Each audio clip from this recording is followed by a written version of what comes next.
All right, let's take a trip up to the Twin Cities.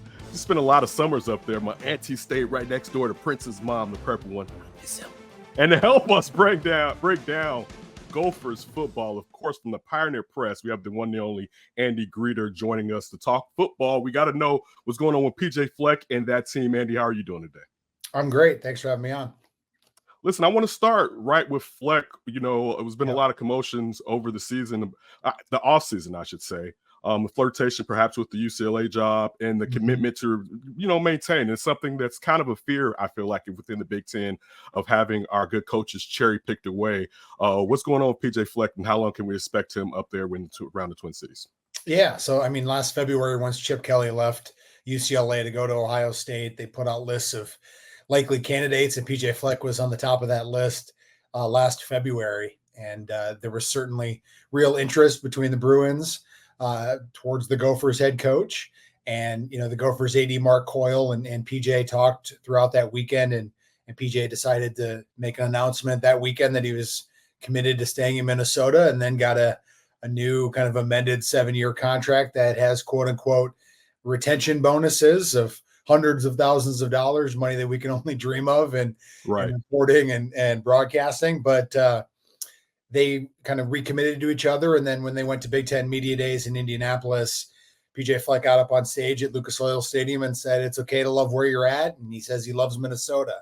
But this has been a kind of a constant thing is whenever there's an open job, a Power 5 job, PJ's name comes up to some varying degree of seriousness. Obviously, he came up with Florida State. It came up with Tennessee.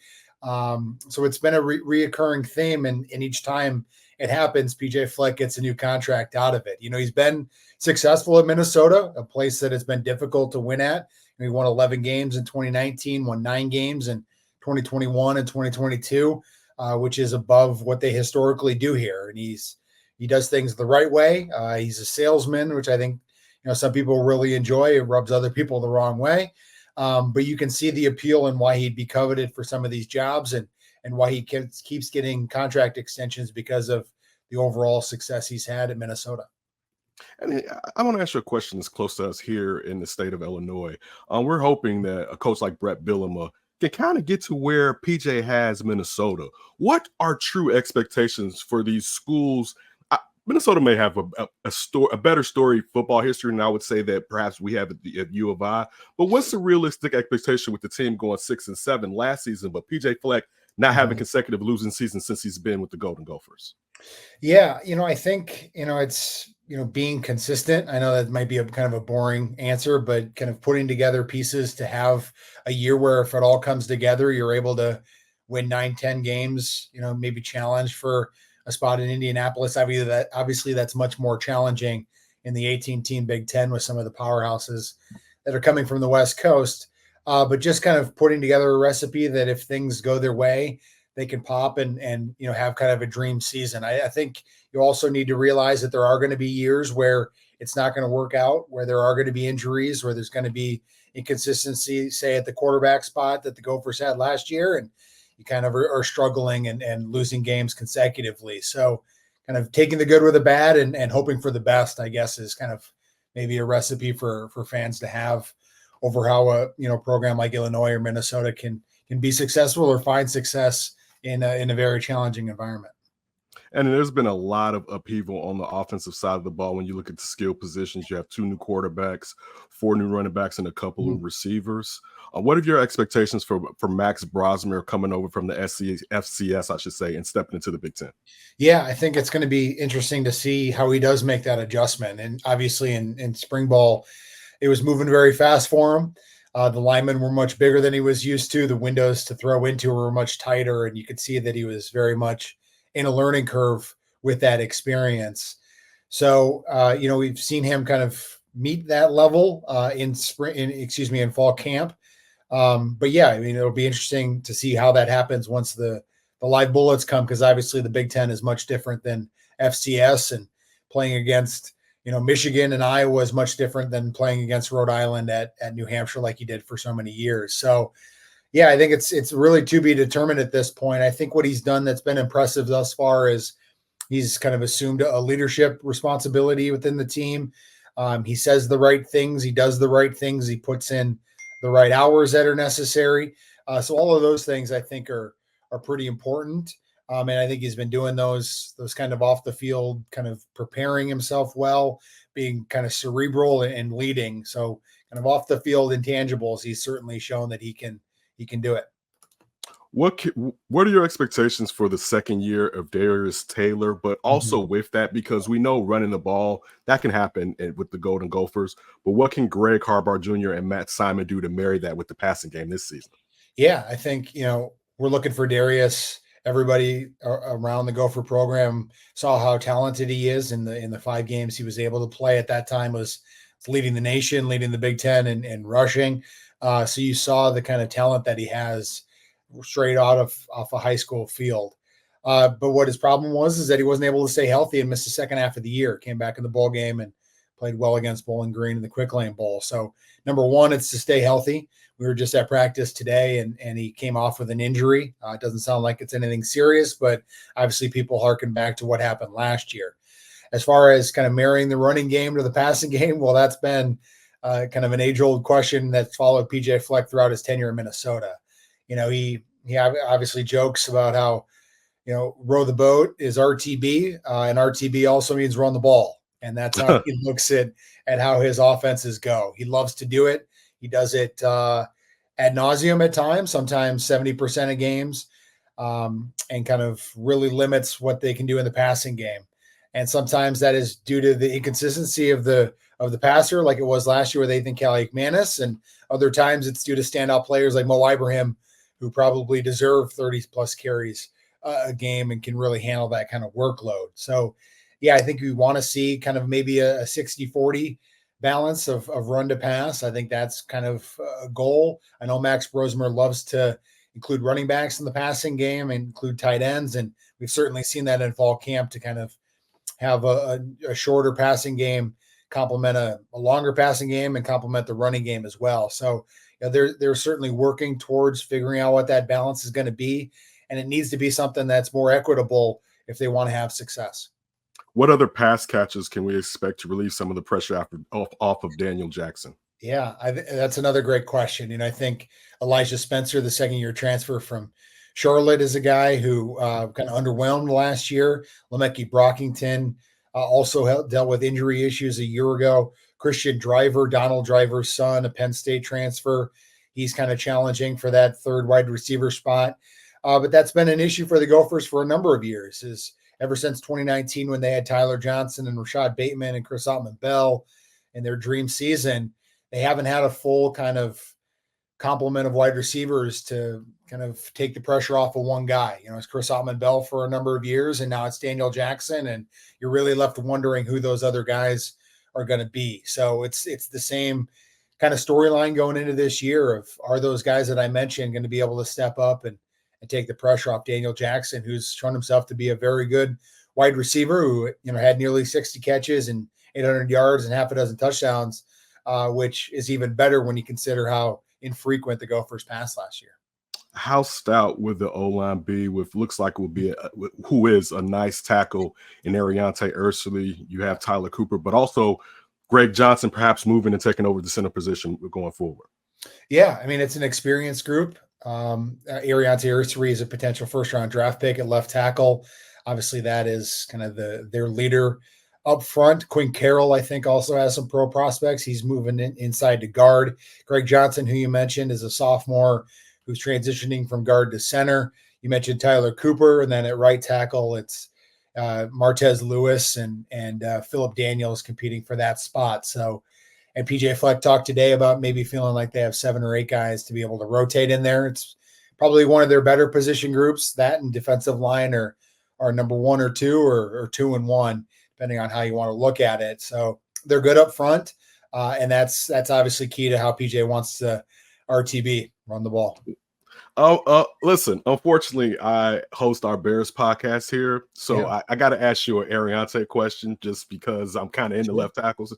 We kind of may need one in the future. So what are the traits? What are the pluses, and where can Ariante grow? As you mentioned, he's a prospect to be in the first round, and we always love talking left tackles here in the Windy City. Yeah, he's very athletic. all of 6'8", 330, wears that size pretty well. Great run blocker, certainly trying to improve in pass sets. I think he only gave up two sacks last year and 15 pressures and I think 300 and some pass sets.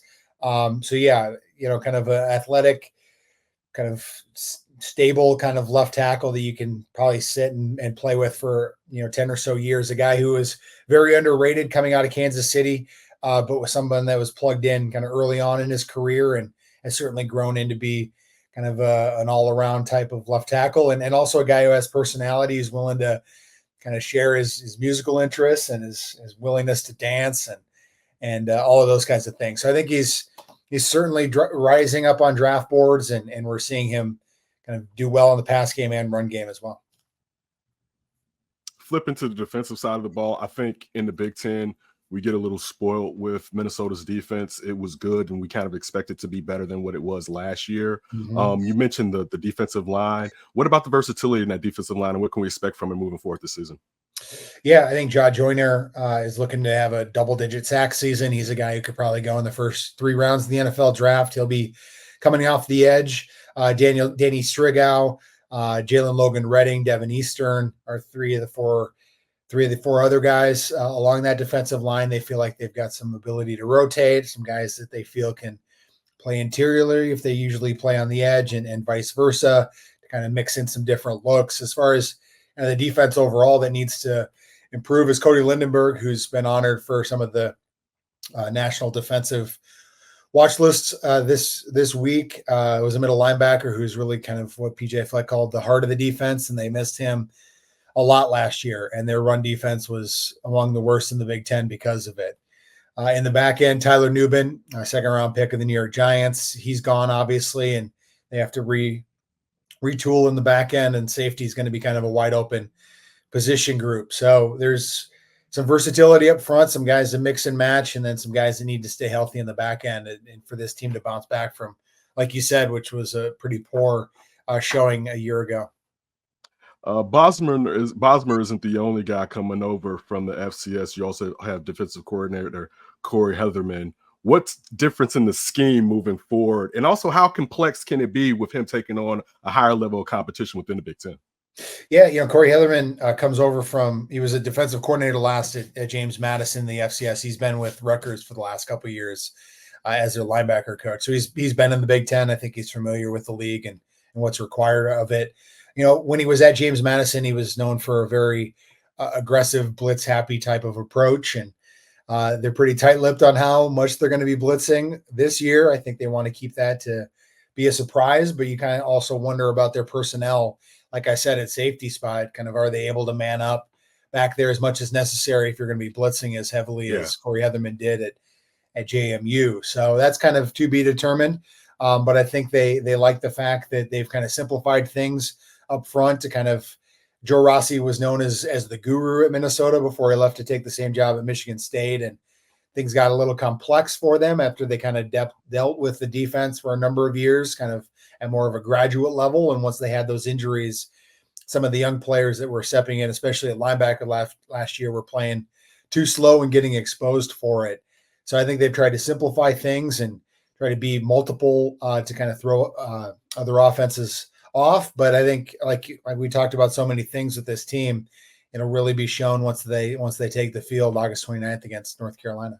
I'm interested, and please inform me, like, how much can you blitz within this Big Ten as it's changing? It's always going to be a run kind of conference, but now you got to throw it through the air. And as you mentioned, now it could just be with Minnesota where the back end guys have to be better, because as you said, they're going to be singled up. But then it gets to the point where you're putting your team at a disadvantage if you're sending the kitchen sink. Well, I'm sure it's not sending the kitchen sink, but if you're blitzing a player all the time with regularity. Yeah, I tried to kind of probe around how aggressive they're going to be, and I think it'll be pretty strategic in how they do it, right? If they're able to kind of get some favorable down and distances, they'll probably bring, one or two more and try to maybe drop a defensive end and kind of bring it some sort of exotic type of way to not, like you said, bring the kitchen sink, but try to overload and find where the weakness is and try to exploit it. So, it'll be interesting to see how they're able to do that. I think the versatility on the defensive line will be able to create some opportunities to bring in more, third and long type of looks, because they have so many, defensive end type guys that they can do that. But yeah, it'll be interesting. I think that, like you said, I mean, if you're not able to bring that pressure and you can give up an explosive player or a touchdown really quickly and change the course of a game. And I think we've seen over the years, especially offensively, how conservative PJ Fleck can be, especially on going for it on fourth down or, running the ball on third and long and those kinds of things. So I wonder how much he'll be kind of keeping the reins on Corey Heatherman and how much he wants to blitz, just given how conservative he can be on offense.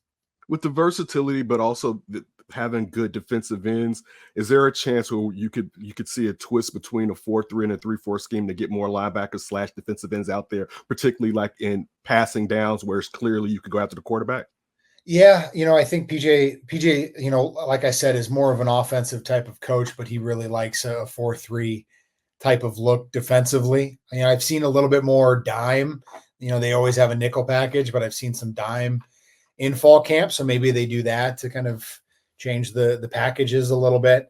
I think they probably will have, they do sometimes. Danny Strigow, one of their defensive ends, dropped in coverage today and had a nice interception and returned it a long way. So they can, kind of look like they're bringing 4 and will still kind of end up bringing 3 to throw off defenses. So I think it'll be kind of more of mixing and matching and trying to disguise it more than kind of really lining up with a nose, because I don't think they have that type of personnel, a guy to kind of 2-gap it. Yeah. And I think when you have the versatility, if that's your best position group, put more guys on the field that can do it. So I think that's probably where they'll lean. Good old NASCAR package. Last question for you. Listen, you have 6 top 30 opponents this season. Yeah. What's realistic expectations for this record? This isn't a cakewalk for Minnesota Gophers moving back in to get into a winning season. Yeah, it's going to be a challenge. There's no doubt about it. I think Vegas has them anywhere from 4.5 to 5.5. So it'll be a challenge to get to that 6 wins to go to a bowl game. Like I said, they're going to have to stay healthy at key spots, and they're going to have a little bit of luck. And some of the guys that we talked about needing to step up at safety, at wide receiver, are really going to need to be able to do so in order to get to 6-7 wins. And it's challenging, especially straight out of the gate with North Carolina, and then you end the month with Michigan and rival Iowa. You got Penn State, you got USC, you got rival Wisconsin. It's going to be a challenge, no doubt. So, yeah, I think it'll be kind of coming down to November and needing that 6th win. I think that's kind of where they're going to be at. Andy, we appreciate you joining us and look forward to talking to you down the line this season, man. Yeah, take care. It's fun. Congrats, you finished the video. If you want to build on that success, download the NBC Sports Chicago app. It's got highlights, exclusive insights, and push alerts tailored to you. Everything you need to be a real Chicago sports fan. Download it now.